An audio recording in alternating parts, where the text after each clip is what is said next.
കണ്ടല്ലേ, ഞാൻ അനുഭവിച്ച അതേ രീതിയിലാണ് പൃഥ്വിരാജ് സാർ ഇപ്പൊ. അതുകൊണ്ട് നിങ്ങൾ എല്ലാവരും പോയി പടം കാണും.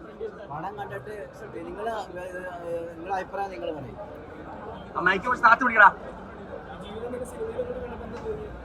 സന്തോഷം പോയി, കാരണം നമ്മുടെ ജീവിതമല്ലേ ലോകത്തെ അതുകൊണ്ട് വളരെ സന്തോഷമുണ്ട്. പൃഥ്വിരാജ് സാറിനുള്ള കണക്കായിട്ട് അഭിനയിച്ചേക്കുന്നത്. പൃഥ്വിരാജ് സാർ ഇല്ല ഇപ്പം, അല്ലെ അങ്ങനെ ഒരു കേൾക്കാനും കൊടുക്കാനുണ്ട്.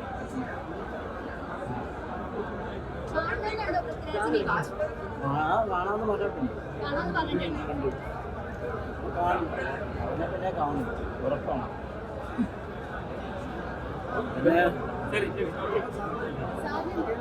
ഞാൻ ഓൾറെഡി പറഞ്ഞു കഴിഞ്ഞു. നീണ്ട 16 വർഷത്തെ കാത്തിരിപ്പ് ഒട്ടും തന്നെ വ്യർത്ഥമായില്ല എന്ന് 100% തെളിയിക്കുന്ന ചിത്രമാണ് ബ്ലെസ്സി നമുക്ക് സമ്മാനിച്ചിരിക്കുന്നത്. പൃഥ്വിരാജിന്റെ അഭിനയത്തെക്കുറിച്ച് ഒന്നും തന്നെ പറയാനില്ല.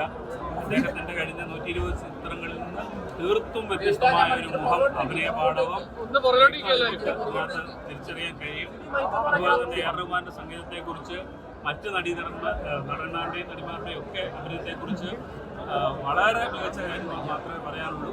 എൻ്റെ പുസ്തകത്തിലൂടെ നിങ്ങൾക്ക് പകർന്നു കിട്ടിയ അനുഭവം നിശ്ചയമായിട്ടും അതിൻ്റെ 10 മടങ്ങ് ഉജ്ജ്വലമായി മനോഹരമായി ഈ സിനിമയിലേക്ക് സന്നിവേശിപ്പിക്കാൻ ഇതിൻ്റെ അണിയറ പ്രവർത്തകർക്ക് കഴിഞ്ഞിട്ടുണ്ട്.